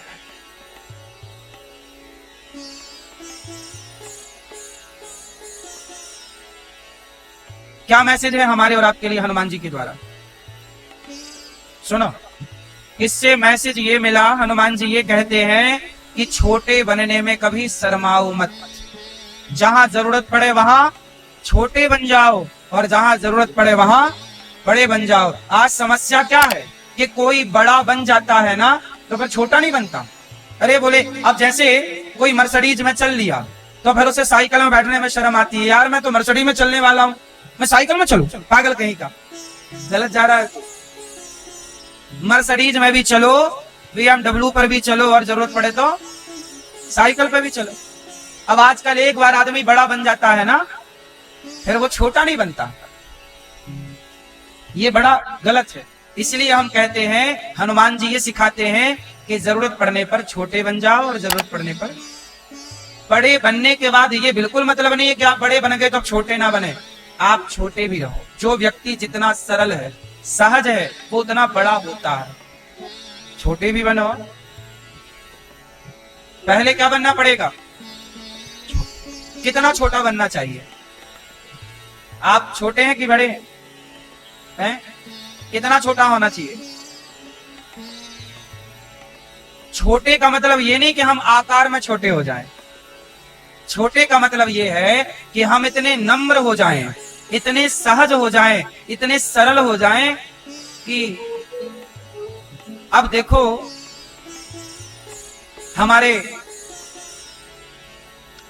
मैंने कहानी पढ़ी लोह पुत्र, हमारे सरदार वल्लभ भाई पटेल, लोह पुरुष। लोह पुरुष किन्हें बोला गया? इनकी एक छोटी सी कथा मैंने जानी, इनके बारे में कुछ। इनकी एक छोटी सी कथा है। इनकी पत्नी, कहा जाता है कि सरदार वल्लभ भाई पटेल अपनी पत्नी को बड़ा प्रेम करते थे, बहुत प्रेम से ये पति पत्नी रहा करते थे। और सरदार वल्लभ भाई पटेल ही एक ऐसे थे जिनको बोला गया था कि आप प्रधानमंत्री बनिए। सारी सीट उन्हें मिली, अर्थात सारी वोट उन्हें मिली, उनके पक्ष में आई, उनका पक्ष मजबूत था। पर महात्मा गांधी जी नहीं चाहते थे कि सरदार प्रथम प्रधानमंत्री बने। नेहरू को वोट बिल्कुल नहीं मिली थी, पर नेहरू को गांधी जी ने प्रधानमंत्री बना दिया देश का। और सरदार वल्लभ भाई योग्य थे, और उस समय की सारी सभा में ये वोटिंग जब हुई तो सरदार वल्लभ भाई के पक्ष में अधिक वोटिंग हुई। पर फिर भी सरदार वल्लभ भाई पटेल को प्रधानमंत्री नहीं बनाया गया। ये गांधी जी की अपनी राजनीति थी। सरदार वल्लभ भाई पटेल के बारे में आया कि वो अपनी पत्नी को बड़ा प्यार करते थे। एक दिन की बात है कि उनकी पत्नी को कोई बीमारी हो गई, तो कोई उनके परिचित के डॉक्टर थे, उन्होंने बोला कि इनका ऑपरेशन करना पड़ेगा और ये स्वस्थ हो जाएंगे। तो पत्नी की उम्र उस समय कोई 35 वर्ष के लगभग रही होगी, लगभग। पत्नी को भर्ती किया गया और इलाज हुआ। तो वहां पे वो ऑपरेशन वगैरह, उस समय ना वो शून्य करने वाला इंजेक्शन, लगभग जो आज की टेक्नोलॉजी है ऑपरेशनों की, वो इस तरह से नहीं थी। हुआ क्या, उनका ऑपरेशन हो गया, सफल रहा, और अब वो स्वस्थ भी लगभग हो गई। तभी क्या हुआ, उनका एक दोस्त आया, वल्लभ भाई पटेल, सरदार वल्लभ भाई पटेल का मित्र आया। उसने कहा कि उस समय हमारा देश गुलाम था, उस समय आजादी नहीं, गुलाम था। तो उनके एक मित्र पर फांसी का निर्णय हो चुका था कि आपको फांसी दी जाएगी। वो वल्लभ भाई पटेल का मित्र था। तो उसने अपनी बात वल्लभ भाई पटेल को कही कि यार मैं तेरा दोस्त हूं। और सरदार वल्लभ भाई पटेल उस समय अच्छे पढ़े लिखे थे, उनकी तूती बोलती थी, और वो बहुत बढ़िया एडवोकेट थे, वकील थे, पढ़े लिखे थे, वकालत पढ़ के आए थे विदेश से। अब हुआ क्या कि उन्होंने अपने मित्र का केस लड़ा और कहा कि भाई परसों मुझे फांसी हो जाएगी। पत्र मिला उनको और कहा कि मेरी फांसी आप चाहो तो रुकवा सकते हो। मेरे पे झूठा आरोप लगा के, क्योंकि उस समय अंग्रेजों की सरकार थी, हिंदुओं की कोई सुनवाई थी नहीं। सरदार वल्लभ भाई पटेल उसका केस लड़ने गए। पत्नी को बोले कि आप अपना ध्यान रखना और मैं चला। वो मित्र को जिताने चले। एक तरफ उनकी पत्नी हॉस्पिटल में थी, जिंदगी मृत्यु से जूझ रही थी, दूसरी तरफ उनका मित्र था और वो मित्र को बचाने चले। चूंकि पत्नी अब स्वस्थ हो गई, डॉक्टर ने कह दिया सब ठीक है। अचानक पत्नी की तबीयत बिगड़ी और पत्नी की मृत्यु हो गई। ये सरदार जी की जीवनी बोल रहा हूं, उनकी पत्नी की मृत्यु हो गई। और जब पत्नी की मृत्यु हुई, उस समय वो अपने मित्र को जिताने के लिए केस लड़ रहे थे। तभी उनके पास वहां एक पत्र आया। पत्र उन्होंने पढ़ा कि आपकी पत्नी की मृत्यु हो चुकी है। और उस समय वो केस लड़ रहे थे, जज के सामने थे, अपने मित्र के पक्ष में। अब पत्र पढ़ करके बताइए, कोई भी होता व्यक्ति तो जैसा था वैसे ही छोड़ के भागता, पर उन्होंने कहा कि मेरी पत्नी तो अब चली ही गई, यदि मैं यहां से गया तो मेरा मित्र भी चला जाएगा, इसे भी फांसी हो जाएगी, तो मैं पत्नी को बचा ना सका तो कम से कम मित्र को बचाऊं। और उन्होंने सोचिए ये सूचना मिलने के बाद कि पत्नी की मृत्यु हो गई, इसके बाद भी वो केस लड़ते रहे, मित्र को बाइज्जत बरी कराया, जिताया। और जब मित्र ने पूछा कि पत्र क्या था, तब उन्होंने बताया कि मेरी पत्नी की मृत्यु हो गई। देखिए, अपने काम से इतना प्रेम है कि पत्नी की मृत्यु हो जाने पर भी उन्होंने अपने काम को रोका नहीं। ऐसा काम से प्रेम करने वाला सफल नहीं होगा। ऐसे थोड़ी लोग पुरुष हैं। ऐसा धैर्य, ऐसा विवेक, ऐसी बुद्धि, ऐसी शिक्षा, कभी कभी इस धरती को ऐसे लोग मिलते हैं, लेकिन महात्मा गांधी समझ नहीं पाए, सरदार वल्लभ भाई पटेल, क्योंकि सबको बड़ा बनना है। महात्मा गांधी को भी राष्ट्रपिता बनना था, तब किसी को आगे जाने के लिए किसी को पीछे तो करना ही पड़ता है। आदमी अपना स्वार्थ नहीं छोड़ पाता ना, निजी स्वार्थ। ऐसे पुरुष थे, लोह पुरुष। सोचिए, जो काम से प्यार करते थे। सरदार वल्लभ भाई पटेल ना होते तो आज हैदराबाद भारत से वैसे ही अलग होता जैसे बांग्लादेश अलग है, जैसे नेपाल अलग है, जैसे भूटान अलग। वो तो सरदार वल्लभ भाई पटेल ने पूरे देश को एक किया, सारे राजाओं को जोड़ के भारत में विलय कराया। जब देश आजाद हुआ तो भारत उस समय राजाओं की टुकड़ियों में बटा था, यहाँ का राजा ये, वहां का राजा वो, वहां का राजा। तो सरदार वल्लभ भाई ने पूरा एक भारत को सजाया, लेकिन उनकी मेहनत का वह फल, वह सम्मान उन्हें ना मिल पाया जो उन्हें मिलना था, क्योंकि कोई और अपने को आगे ले जाना चाहता था। इतिहास छिपता नहीं है, सामने रहता है। हनुमान जी की ये कथा मैंने आपको, वल्लभ भाई पटेल की ये कथा मैंने आपको इसलिए सुनाई कि देखो, वल्लभ भाई पटेल जो है इतने बड़े व्यक्तित्व थे, लेकिन वो चाहते तो विरोध कर देते कि नहीं प्रधानमंत्री मैं बनूंगा, और वो बन जाते, लेकिन नहीं, छोटे भी बन गए। देश हित में उन्होंने सब काम किया, लेकिन जो सामने वाले महात्मा गांधी के अपने जो पक्षधर थे, उनका देश हित से मतलब नहीं था, उन्हें निजी स्वार्थ पूरा करना था, उन्हें देश से कोई लेना देना नहीं था। वल्लभ भाई पटेल होते तो भारत पाकिस्तान का बंटवारा ही ना होता, ये पाकिस्तान की समस्या ही ना होती जो आज खड़ी है हमारे। सोचिए, आज 70 साल बाद भी हमारे सामने वही समस्याएं खड़ी हैं जो अंग्रेजों के टाइम पे खड़ी थी। वही आतंकवाद आज भी है। ना हमारा भारत पाकिस्तान में बंटता, ना बांग्लादेश में। ये बांग्लादेश भी ना होता, पाकिस्तान भी ना होता, अखंड भारत होता। एक व्यक्ति को यदि बना दिया जाता प्रधानमंत्री, एक व्यक्ति के हाथ में सौंप दिया जाता काम तो। लेकिन अब जो बीत गया सो बीत गया। अब तो केवल बातें ही हो सकती हैं, इस पर और कुछ हो भी नहीं सकता। लेकिन फिर भी इतिहास को ये, आपको ये जानने का पूरा अधिकार है कि उस समय गलत कौन था, गलती किसकी थी। जो लोग गलत थे उन्हें सही बनाकर थोप दिया गया। अब मैं आपसे एक छोटा सा सवाल पूछ लूं, आपके पास उत्तर हो तो देना, वैसे उत्तर होगा नहीं आपके पास, होगा तो देना, नहीं होए तो खोज लेना। एक सवाल पूरे भारतीयों से, उत्तर होए तो देना। बताओ, एक लड़की ने मेरे से सवाल किया, जब मैं न्यूज की एक सभा में बैठा था तो एक लड़की ने मेरे से सवाल किया, मैंने तो उत्तर दिया, पर यह सवाल मैं आपसे पूछता हूं, मेरे पास तो इसका उत्तर है पर मैं आपसे जानूंगा। प्रश्न है कि जब भारत पाकिस्तान का बंटवारा हुआ और ट्रेनों में भर भर के लाशें हिंदुस्तान आई, हाँ या ना? जब हिंदुस्तान में भर भर के क्या ट्रेनों में आई लाशें, लड़कियों की, माओ की, बहनों की और पुरुषों की, बच्चों की लाशें भरी थी, पूरी ट्रेन भरी थी पर लाशों से। और एक ट्रेन नहीं, कई ट्रेन। अब मुझे एक प्रश्न का उत्तर दो आप सभी भारतवासी, कि जब हिंदुस्तान पाकिस्तान का बंटवारा हुआ और लाखों हिंदुओं का नरसंहार हुआ, लाखों हिंदुओं के गांव उजड़ गए, उनकी संपत्तियां छीन ली गईं, बेटियों के साथ बलात्कार हुआ, माओ के साथ बलात्कार हुआ, बच्चों की हत्या हुई, स्त्रियों की हत्या, पुरुषों की हत्या। बस प्रश्न ये है कि इन सारी हत्याओं का जिम्मेदार कौन था? बता दो आप, बताओ इन सारी लाशों का जिम्मेदार कौन था? उत्तर होए तो बताना, ना होए तो कोई जल्दी नहीं। सोचिए, इतनी सारी हत्याओं का जो हत्यारा है, उस हत्यारे को यह देश सम्मान देता है। अब वो हत्यारा कौन है ये आप जानते हैं। बोलिए भारत माता की।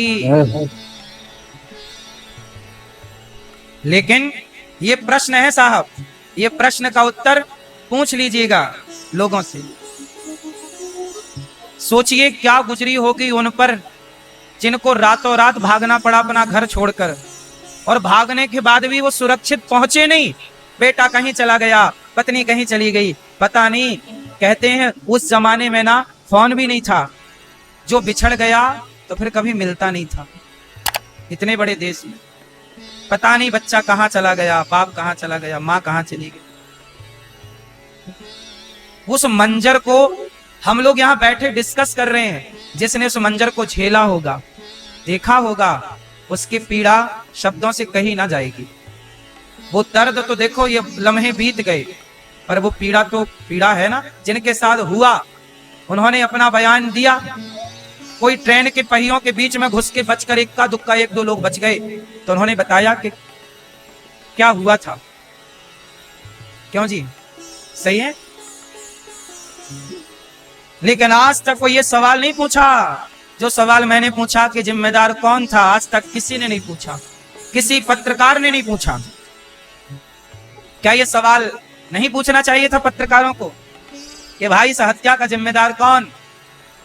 कोई नहीं सवाल पूछता। जब सवाल ही नहीं होगा तो फिर उसका उत्तर कहां से आएगा?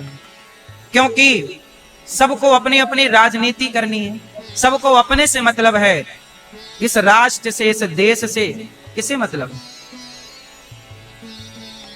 देश से मतलब होता नेताओं को या किसी को, तो इस देश में भ्रष्टाचार क्यों होता? भ्रष्टाचार है मतलब इस देश में रहने वाले लोगों को देश से मतलब कहां? निजी स्वार्थ से मतलब है। अपना काम होना चाहिए बस, देश का क्या। इस देश में रहने वाले लोग क्या पाकिस्तान का नारा नहीं लगाते, जिंदाबाद का? कौन लोग हैं ये? क्यों इनकी इतनी हिम्मत हुई कि भारत की रोटियां खाकर भी ये भारत को, अभी जो पहलगांव में दुर्घटना घटी, हमारे भारत के लोगों को धर्म पूछ पूछ करके मारा गया कि तुम्हारा धर्म क्या है? यदि हिंदू हो तो मार दिए जाओगे और मुसलमान हो तो नहीं मारे जाओगे। मतलब आतंकवादी ये कह रहे हैं कि मुसलमान हमारे हैं और हिंदू हमारे नहीं हैं। आतंकवादी अपना किसे मानते हैं? मुसलमानों को। हिंदुओं को अपना नहीं मानते। हिंदुओं को तो मार दिया जाएगा। अब बताओ, ये पाकिस्तानी, ये आतंकवादी आए कहां से? पाकिस्तान से। और पाकिस्तान बनाया किसने? आपने बनाया कि हमने? और बनाने वाले देखो, उनका जहर आज भी मारे डाल रहा है और वो अभी भी महान बने घूम रहे हैं। क्यों जी, बात सही है कि गलत है? सूक्ष्म रूप धरि यही दिखावा, विकट रूप धरि लंक जरावा।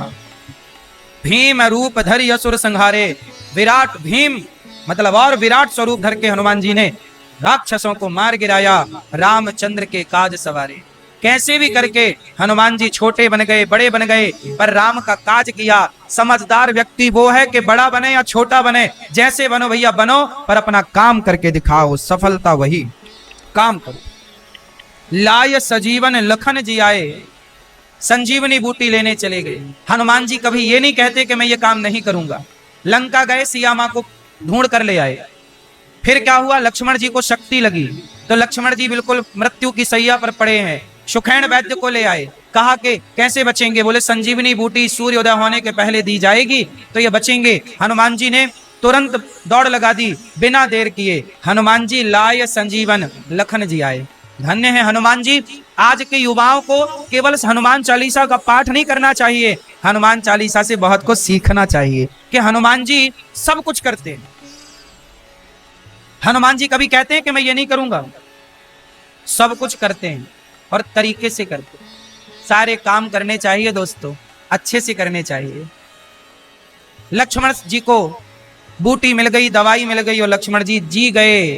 तब हनुमान जी से बोले, राम हनुमान आज आप ना होते तो मेरा लक्ष्मण जिंदा ना होता। अच्छा एक बात बताओ, यहां पर मैं एक सवाल आपसे फिर पूछूं, एक बात बताओ कि हनुमान जी ना होते तो क्या सचमुच लक्ष्मण जी मर जाते? ये प्रश्न है, बताओ क्या लक्ष्मण जी मर जाते? भाई संजीवनी बूटी हनुमान जी ना लाते तो लक्ष्मण जी तो मर ही जाते। सवाल फिर से पूछूं कि सच बताओ क्या लक्ष्मण जी सही मर जाते? बोलो, हैं मर जाते? जोर से हाँ या ना? ना। तो हनुमान जी ना लाते तो कौन लाता बताओ? हैं कौन लाता? फिर कौन लाता? हनुमान जी नहीं लाते तो कौन लाता? हैं अंगद? अरे अंगद में नहीं थी इतनी ताकत। सुनो,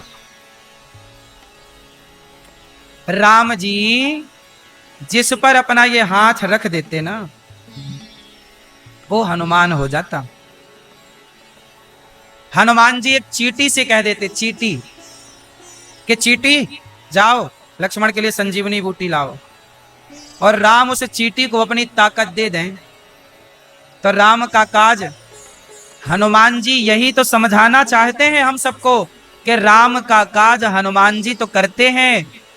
हनुमान जी को राम जी बड़ा बनाना चाहते हैं, पर हनुमान जी को यदि ना करना होता तो राम जी अपना काम किसी और से करा लेते। इसका मतलब ये है कि राम जी आप पर हाथ रख देना तो आप संजीवनी ले आओगे, आप पर हाथ रख दें तो आप कर लोगे काम।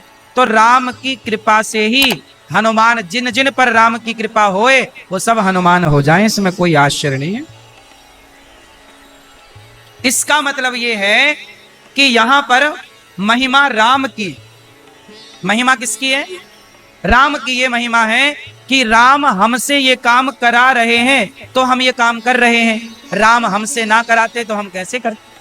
आज अनिरुद्धाचार्य यहाँ बैठ के आपको कुछ कह रहा है, आज आप लोग सुन रहे हो, गौरी गोपाल में सेवाएं चल रही हैं, तो ये कोई हम थोड़ी कर रहे हैं, भगवान ने आप पर और हम पर अपनी कृपा की छाया रखी है, हाथ रखा है, तब ना ये काम हो रहा है। वो ना रखते तो थोड़ी संभव था।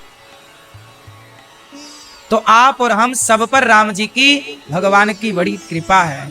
तब राम जी क्या कहते हैं, तुम मम प्रिय भरतहि सम भाई, सहस बदन तुम्हें रोज से गावे, अस कहि श्रीपति कंठ लगावे।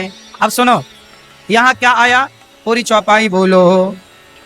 रघुपत कीन्ही बहुत बड़ाई, तुम मम प्रिय भरतहि सहस वदन तुम्हें रोजस, अस कहि श्रीपति। अब यहां भगवान का नाम आया श्रीपति, अस कहि श्रीपति। अब ये श्रीपति कौन है? उत्तर दो। अस कहि श्रीपति, ये श्रीपति कौन है? जोर से, कौन? जोर से। राम। श्रीपति किसका नाम है? राम का। श्रीपति, श्री के पति। श्री कौन? श्री मतलब, श्री मतलब। अब सुनो, जिन लोगों को कन्फ्यूजन रहती है ना, राधा कौन, सीता कौन, लक्ष्मी कौन, वो लोग इस चौपाई को ध्यान से सुन लें, कन्फ्यूजन खत्म। श्रीपति कंठ लगावे, यह हनुमान चालीसा में लिखा है, श्रीपति राम। अच्छा ये बताओ श्री किसका नाम है? जोर से। शंकर जी का श्री नाम है, श्री जी। राधा, राधा जी का नाम क्या है? श्री जी। राधा रानी का नाम क्या है? श्री जी। तो अब श्री जी, श्री मतलब राधा, तो श्रीपति कौन? श्रीपति कौन? राधा के पति कौन? कृष्ण। तो श्रीपति कौन? श्री जी। अयोध्या में श्री जी कहते हैं सीता जी को, वृंदावन में राधा रानी को श्री जी कहते हैं, और अयोध्या जी और जनकपुर में श्री जी किसे कहते हैं? सीता जी को, और श्री कहते हैं लक्ष्मी जी। अब आप कंफ्यूज ना होइए, जो श्री, जो लक्ष्मी है वही सीता है, और वही राधा है। राधा सीता लक्ष्मी में तनिक भी अंतर नहीं है। अंतर इसलिए आपको लगता है क्योंकि आप विषय को जानते नहीं। अंतर इसलिए लगता है क्योंकि आप विषय को जानते नहीं। अब जानोगे नहीं तो रस्सी को सांप देखते हो कुछ लोग। रस्सी में किसकी भ्रांति होती है? अरे सांप, टॉर्च से देखोगे तो वो सांप नहीं, रस्सी दिखेगा। पर टॉर्च ना हो, अंधकार हो तो आपको भ्रांति हो जाती है ना रस्सी में। बोलो हाँ, किसकी भ्रांति? सांप की। तो टॉर्च ना होने के कारण, प्रकाश ना होने के कारण रस्सी में क्या नजर आया? उसी तरह ज्ञान ना होने के कारण आपको राधा सीता लक्ष्मी अलग अलग दिखती हैं। ज्ञान की टॉर्च होगी तो तीनों तो श्रीपति कंठ लगावे। तो भगवान राम का नाम श्रीपति है और कृष्ण भगवान का नाम भी श्रीपति है और नारायण का नाम भी। और चूंकि नारायण, राम और कृष्ण तीनों एक हैं इसलिए श्रीपति लिखा है तुलसीदास जी। साहस वदन तुम्हें जस गावे, अस कहि श्रीपति। तो श्रीपति राम को कहा यहां पर। सनकादिक ब्रह्मादि मुनीसा, नारद सारद सहित अहिसा। जम कुबेर दिक्पाल जहां ते कपि को विद कहि सके कहां ते। मतलब हे हनुमान जी, सनकादि ब्रह्मा नारद सारे लोग आपका यश गान करते हैं पर कह कोई नहीं सकता। आपकी अथाह महिमा है, अथाह लीला है। तुम उपकार सुग्रीव कीन्हा, राम मिलाय राजपद दीन्हा। अच्छा, हनुमान जी सब पर उपकार करते हैं। राम पर उपकार किया, सुग्रीव पर उपकार किया। सुग्रीव पर क्या उपकार किया? सुग्रीव को राम जी किसकी कृपा से मिले? जोर से। हनुमान जी ना होते तो क्या सुग्रीव को राम मिलते? जोर से। अच्छा ये बताओ, सुग्रीव अच्छे आदमी है कि बुरे आदमी है? जोर से, जोर से। अच्छे हैं। सुग्रीव ऐसे हैं जो राम की परीक्षा लेते हैं। बोलते हैं राम आप हमारे भैया बाली को नहीं मार पाओगे। कौन बोला? बोले आप हमारे बाली को नहीं मार पाओगे, बाली बड़ा ताकतवर है। मतलब सुग्रीव ये कहना चाहता है कि राम के पास तो ताकत है ही नहीं, हमारे बाली के पास ज्यादा ताकत है। तो राम जी बोले नहीं नहीं मैं मार दूंगा।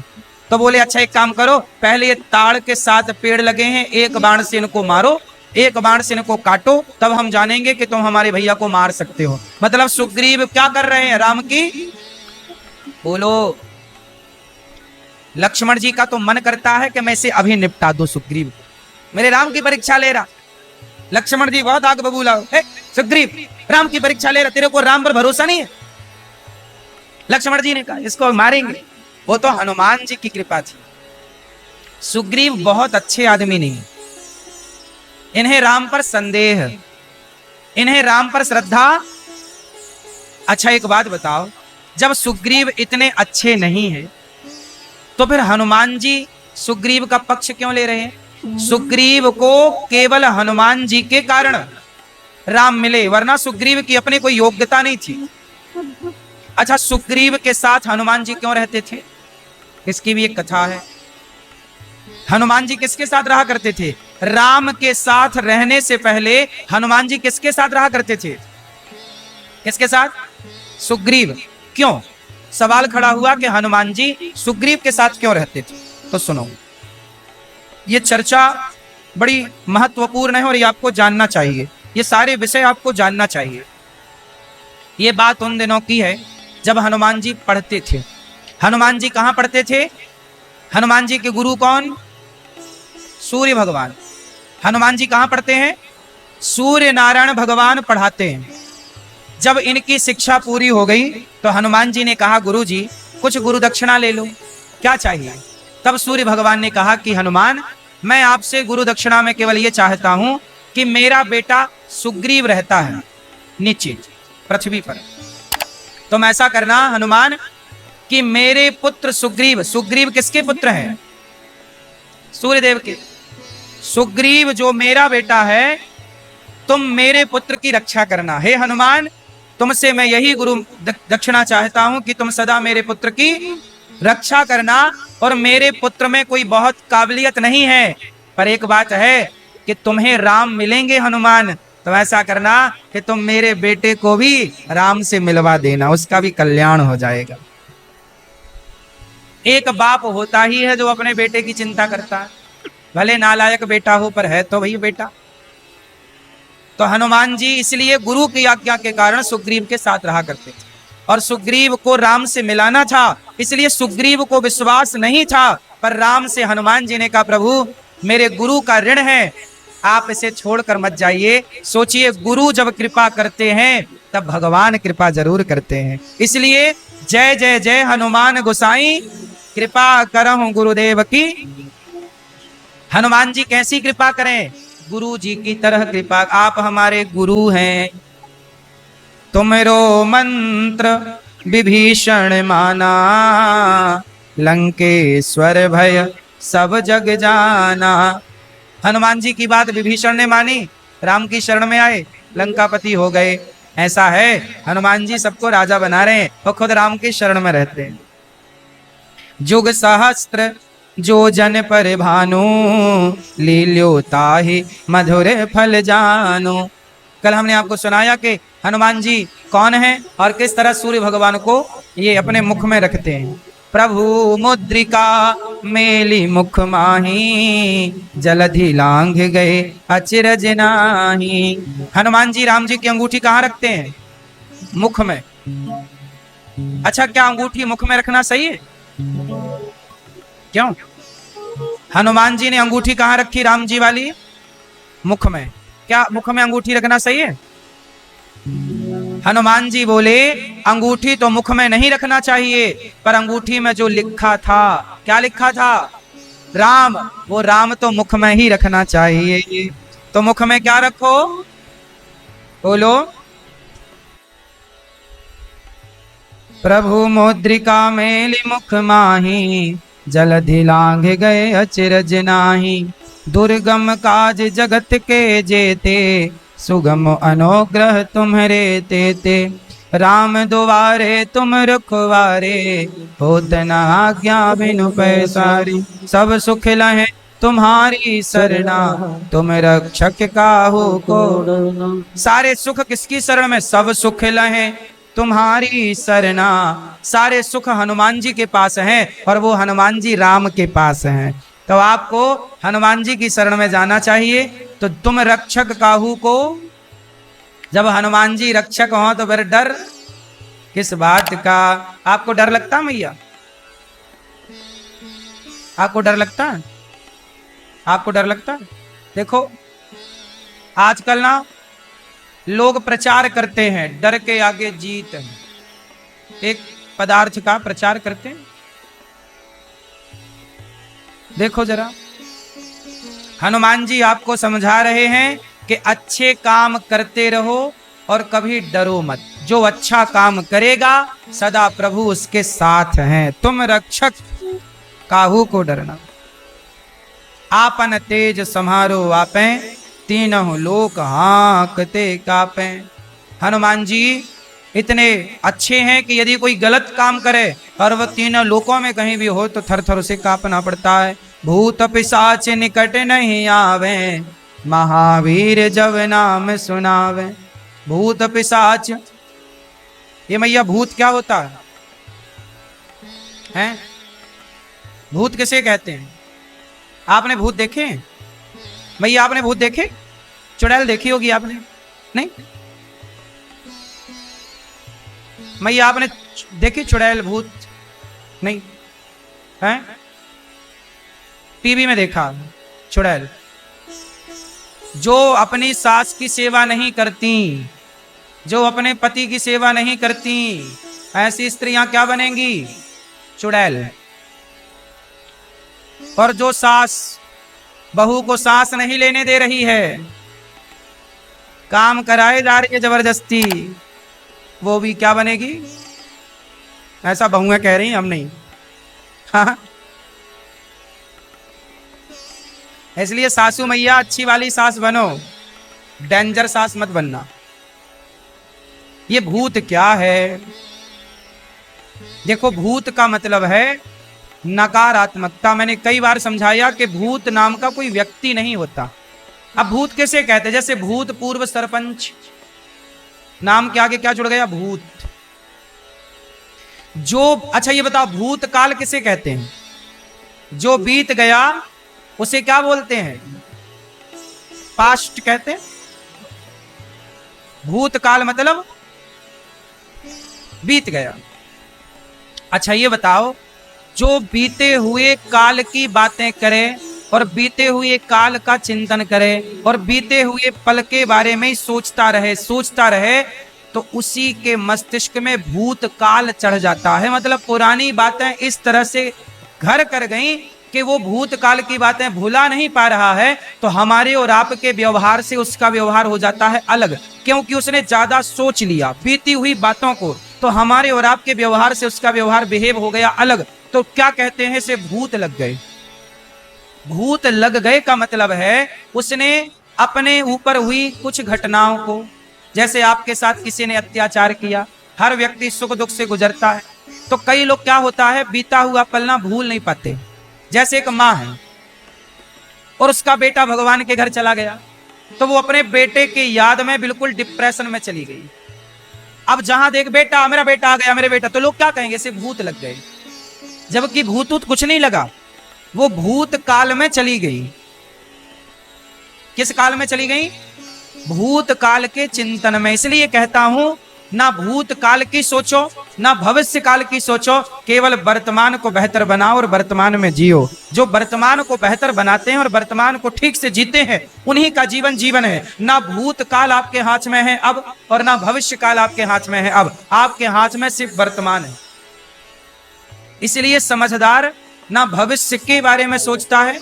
सोचने का मतलब कल के लिए दाल रोटी की व्यवस्था तो करनी ही है, कल की प्लानिंग छोटी मोटी तो करनी ही पड़ती है, लेकिन बहुत ज्यादा कल के बारे में भी नहीं सोचना चाहिए, क्योंकि कल के बारे में सोचने से भी व्यक्ति परेशान होता है। बोलो हाँ, ना तो आने वाला कल ना तो बीता हुआ कल, क्योंकि जब आप भूतकाल में जाते हैं तो आपकी पुरानी यादें ताजा हो जाती। कई मैयाएं बैठी बैठी रोने लग जाती हैं। क्यों? उनको याद आ गया कि बहू ने ऐसा कह दिया था। कब कहा था? 10 साल पहले। याद जब जब आएगा तब तक आंसू आएंगे। पति ने ऐसा कहा था। कब कहा था? शादी के 1 साल बाद। अब कितने साल हो गए? अब तो शादी के 50 साल हो गए। 49 साल पहले कहा था, पर अभी तक वो बात याद है। मतलब आप भूतकाल में चले गए। अच्छा ये बताओ, लोग परेशान हैं वर्तमान से परेशान है कि भूत से परेशान है कि भविष्य से परेशान है? उत्तर दो।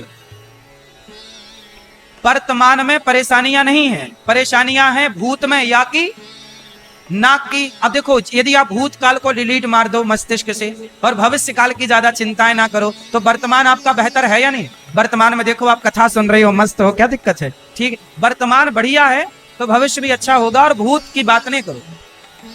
भूत की बात क्या करनी चाहिए? भूतकाल की बात का मतलब है कि हमें इतिहास से सीखना। जैसे राम रावण का युद्ध क्यों हुआ, ये भी तो भूतकाल की बातें हैं, बीती हुई बातें हैं। लेकिन सीख क्या मिल रही है कि रावण ने पराई स्त्री को देखा तो नाश हो गया। भैया अपने को नहीं देखना, वरना अपना भी ऐसा हो सकता है। तो रावण से सीख लो। तो भूतकाल हमें शिक्षा देता है, सीखता तो कोई है नहीं। भूतकाल की बातें कर करके लोग परेशान हैं, इसी का नाम है भूत। बीता हुआ पल जिसे भूतकाल कहते हैं। लेकिन जो हनुमान जी की भूत पिशाच निकट नहीं आवे, महावीर जब नाम सुनावे, जो हनुमान जी की कथा सुनता है, जो राम की कथा सुनता है, जो भगवान की शरण में है, उसे भूतकाल कभी परेशान नहीं कर सकता। ये भूत पिशाच है। बोलो हाँ कि ना। नासे रोग हरे सब पीरा, जपत निरंतर हनुमत वीरा। संकट ते हनुमान छुड़ावे, मन क्रम वचन ध्यान जो लावे। अच्छा एक बात बताओ, संकट से हनुमान छुड़ावे।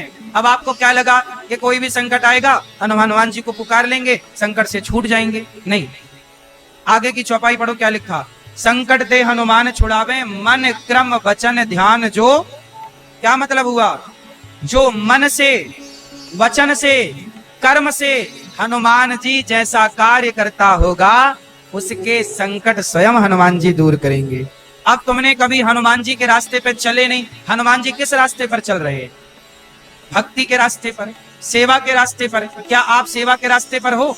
भक्ति के रास्ते पर हो? हनुमान जी को तब बुलाते हो जब संकट आता है।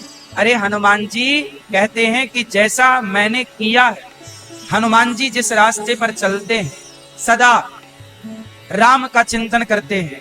आप राम के वैसे भक्त तो बनो, आप हनुमान जी के रास्ते पर चलो तो सही। फिर संकट आए तो बताना हनुमान जी हैं, पर केवल संकट में ही पुकारो तब काम ना होगा। सब पर राम तपस्वी राजा, तिनके काज सकल तुम साजा। और मनोरथ जो कोई लावे, सोई अमित जीवन फल पावे।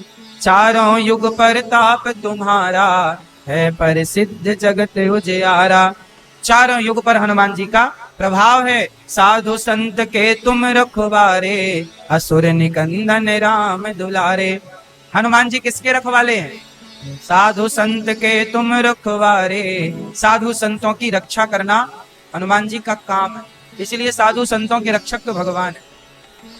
अष्ट सिद्धि नवनिधि के दाता, असवर दीन जानकी माता। अष्ट सिद्धि, अणिमा महिमा लघिमा गरिमा, ये जितनी भी सिद्धियां हैं, छोटा बनना, बड़ा बनना, अदृश्य हो जाना, अनेक प्रकार से रूप बना लेना, ये सब सिद्धियां हैं। ऐसी सिद्धियां हाथ जोड़कर हनुमान जी के पीछे पीछे भागती हैं, और वो हनुमान जी राम के पीछे पीछे भाग रहे हैं। जो राम के पीछे भागेगा, संसार का हर सुख वैभव उसके पीछे पीछे भागने लग जाएगा। सिंपल परिभाषा है। इसलिए भगवान के पीछे चलो। आजकल लोग किसके पीछे भाग रहे हैं? पैसे के पीछे। भगवान के पीछे कोई नहीं भाग रहा। इसलिए कहता हूं, अच्छे भक्त बनो, अच्छे व्यक्ति बनो, अच्छे पुत्र बनो, अच्छे पति बनो, अच्छे अच्छे काम करो, सदा रहो रघुपति के दासा। हनुमान जी इतने बड़े हैं, पर राम के क्या बन के रहते हैं? दास। अभी हमने क्या बोला? राम के मंदिर में हनुमान जी ऐसे बैठे। आज कोई जरा सा काम कर ले, हनुमान जी ने कितना काम किया, राम की कितनी सेवा की। सीता माँ का पता लगाना कितना बड़ा काम था, हनुमान जी ने किया। आज कोई हनुमान जी जैसा काम कर लेता तो राम के नीचे ना बैठता, राम की बराबरी में बैठना चाहता। राम जी हमने आपका काम किया, चलो बराबर में आसन दो। लेकिन धन्य है, जरा भी अभिमान नहीं आया हनुमान जी। आजकल आदमी जरा पैसा कमा ले तो आदमी चलता नहीं, उड़ने लग जाता है। क्यों? आजकल लोग थोड़ा पैसा कमाए तो क्या करने लग जाते हैं? उड़ने लग जाते हैं, सीधे मुंह बातें नहीं करते। एटीट्यूड तो ऐसे है कि मानो इनके जैसा कोई है ही नहीं, यही सबसे बड़े है। इसलिए कहता हूं, हनुमान जी सबसे बड़ी प्रतिमूर्ति किसकी है? नम्रता की। हनुमान जी सरलता की प्रतिमूर्ति है, हनुमान जी सहजता की प्रतिमूर्ति है। हनुमान जी जैसा सरल, हनुमान जी जैसा सहज इस धरती पे हनुमान जी के अतिरिक्त कोई नहीं हो सकता। हनुमान जी की जैसी सरलता कहां है, किसके पास है बताओ? सदा रहो रघुपति के दासा। इसलिए क्या बनो? भगवान के दास बनो। इसलिए दास, तुलसी क्या बने? दास, तुलसी दास, सूरदास, रैदास, सबने अपने को क्या माना? हम प्रभु के। आप भी क्या बनो? हम प्रभु की दासी हैं, हम भगवान के। आजकल दास कोई नहीं बनता, सबको मंदिरों में वीआईपी दर्शन करने हैं। आप लोग वीआईपी दर्शन करते हो और बाद में कहते हो कि वहां तो बड़ी वीआईपी दर्शन है। आप दर्शन वीआईपी करना छोड़ दो, अपने आप वहां वीआईपी टिकट बंद हो जाएगी। आप करते क्यों? आप मंदिर भी गए तो क्या बनकर गए? वीआईपी बनकर गए। अरे सामान्य लाइन में खड़े होकर दर्शन क्यों नहीं कर लेते? जहां से सब लोग दर्शन कर रहे हैं कर। आपको भी तो वीआईपी बनना है ना। पैसे की गर्मी तो मंदिर में भी तुम्हारी दिखती है। पैसे से दर्शन हो जाएंगे भगवान के। शबरी माता ने कितना दिया होगा राम को? ए राम हम नहीं आ सकते, आप पैसा ले लो। चलो, शबरी ने कितना दिया था बताओ? वीआईपी दर्शन करने हो तो शबरी जैसी भक्ति कर लो। वीआईपी तो शबरी थी जो राम के मंदिर नहीं गई, राम के घर नहीं गई, राम स्वयं दर्शन देने माता शबरी के घर आए। शबरी वीआईपी है। पैसे से कोई वीआईपी नहीं हो जाता साहब। शबरी जैसी भक्ति हो। हनुमान जी वीआईपी हैं, लेकिन वो दास बन के रहते हैं। तुलसीदास जी कथा सुनाते हैं, हनुमान जी सबसे पीछे बैठ के कथा सुनते हैं। बोलो हाँ। हनुमान जी अभिमान शून्य है। हनुमान जी अभिमान शून्य है। आप भी हनुमान जी से सीख ले लो, कैसे रहोगे। इसलिए हनुमान जी किसके अवतार हैं? जब जोर से बोलो, शंकर सुवन किसके अवतार हैं? हनुमान जी शंकर जी के अवतार हैं। और शंकर जी क्या लगाते हैं शरीर पर? भस्म लगाते हैं। क्यों लगाते हैं? शंकर जी ये बताना चाहते हैं कि ज्यादा घमंड ना करो, एक दिन राख बन करके उड़ जाओगे। इसलिए शंकर जी भस्म लगाते हैं। तुम ज्यादा घमंड में रहते हो ना, 4 पैसे मिल गए, अरे अपने को जानते नहीं हो, जितना धन आवे उतनी सेवा करो, उतने समाज के काम आओ। पैसे आ गए इसका मतलब ये नहीं कि आप ऐसे अकड़ के चलोगे। पैसे आए मतलब आपकी जिम्मेदारी ज्यादा है, समाज की सेवा करो, अच्छे काम ज्यादा करो। ये दास अनिरुद्ध देखो, हम आप लोगों से भीख मांग मांग करके 290 वृद्ध माओं की सेवा कर रहे हैं कि नहीं?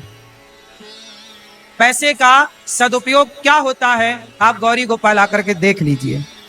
गौरी गोपाल आइए, देखो यहाँ माताओं की जैसी व्यवस्था, आप बताओ घर में जैसी व्यवस्था हो सकती है वैसी व्यवस्था गौरी गोपाल में वृद्ध माओं की है या नहीं? जोर से है, उससे अच्छी है। देखो ये आप लोग कह रहे हैं, हम नहीं कह रहे हैं।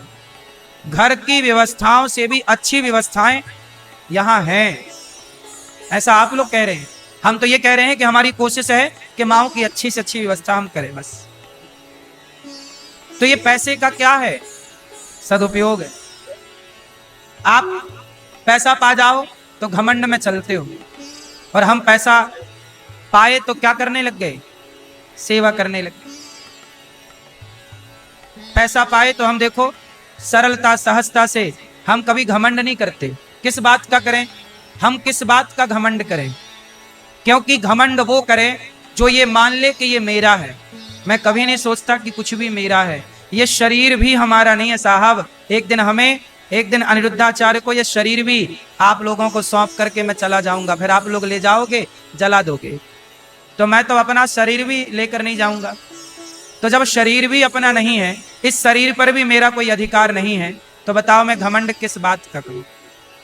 बात रही सेवाओं की, तो सेवा इस शरीर से भगवान को करवानी है तो वो शक्ति वही देते हैं तो काम होता है, सामर्थ्य वही देते हैं तो कार्य होता है, वरना हमारे और आपके बस की तो कुछ भी नहीं है।